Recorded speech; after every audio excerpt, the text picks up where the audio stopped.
Madagascar is an island off the east coast of Africa and is the second largest island in the world. Until the 1950s, it was virtually unspoilt and its fauna and flora was relatively unaltered. Most famous are the lemurs, mammals related to the monkeys, and now their survival is severely threatened due to the destruction of the forests in which they live. There are also many hundreds of unique species of reptiles and amphibians, all of which are threatened. Most of the land has been cleared of forest and replaced by agriculture. The brown gashes seen here are where severe soil erosion has occurred. Madagascar also has railways. Meter gauge, built by the French and dating from 1909 when it was a French colony. All the main stations still exist and are very well maintained. The track is meter gauge and there are two operating systems. The main operator is a private company called Madarail, primarily a freight operator now carrying chromite ore, oil and construction materials. Its existence nowadays owes much to the atrocious conditions of the highways, which make road transport very slow. FCE is the operator in the south of the island. The line was built during the 1920s and 30s, and from the outset financial problems beset the railway. Today the line only has one operating locomotive. The Railways of Madagascar has its very own threatened species, the Michelin railcar, introduced in 1935 by Michelin, the French owner of the Michelin tyre company.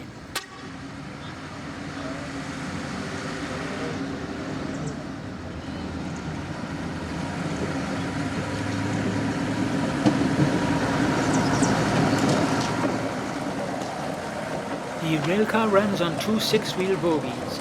All wheels are equipped with Michelin tyres, and these tyres last for approximately 20,000 kilometres, after which they must be changed. This railcar, ZM517, is operated by Madarail. It was completely renovated in 2000 and is named Vico Vico after a Madagascar bird.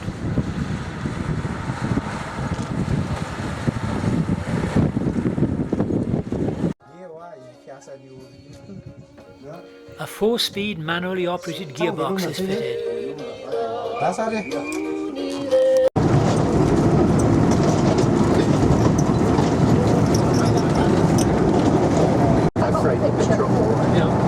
So let's use it very differently.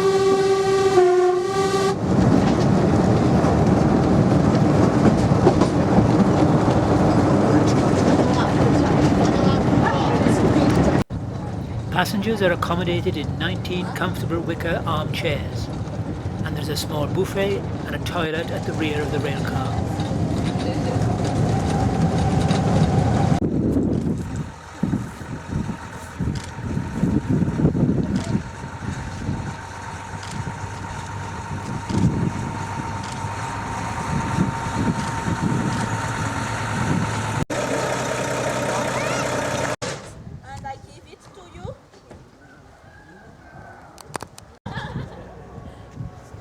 End of the line at Antisarabe.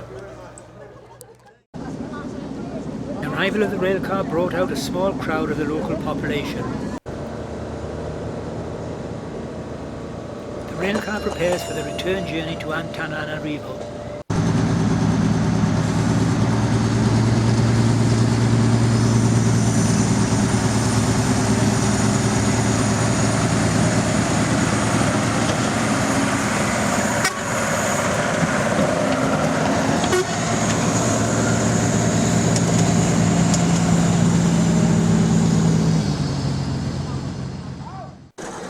The second Michelin railcar, ZM516, is unrestored. It's also operated by Madarail and travels over the 21 kilometres on the Southern FCE network from Fian Aranso to Sahambavai, beyond which the track is unsuited for the railcar tyres.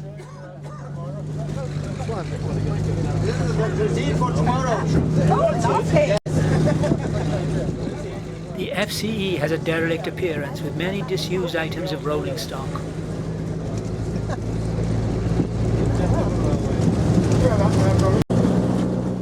The railcar itself was also in a dilapidated condition, as shown by the badly cracked windscreen.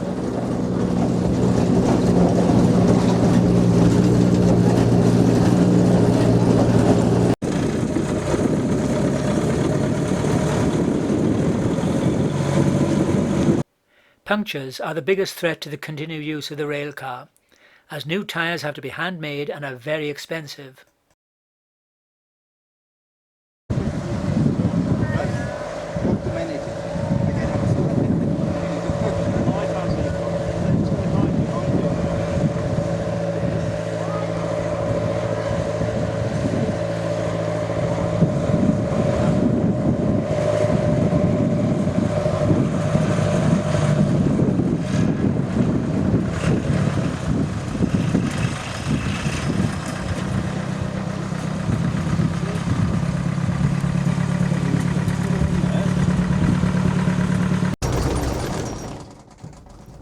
Turning the railcar requires either a triangle of lines as seen here, or a turntable.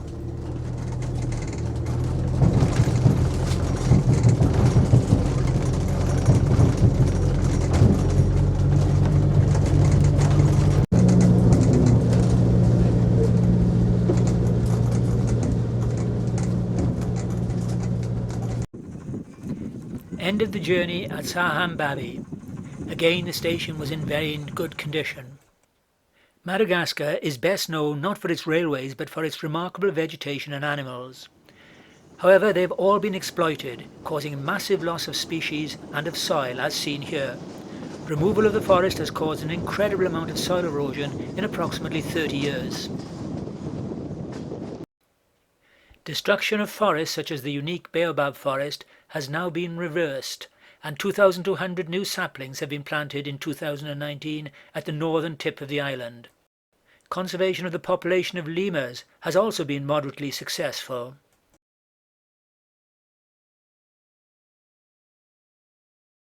Cannot be said of the two surviving Michelin railcars. While one has been completely renovated, its survival is dependent on the availability of new tyres, and if new ones are needed they have to be handmade and are extremely expensive. This is something that the desperately poor economy of Madagascar cannot afford.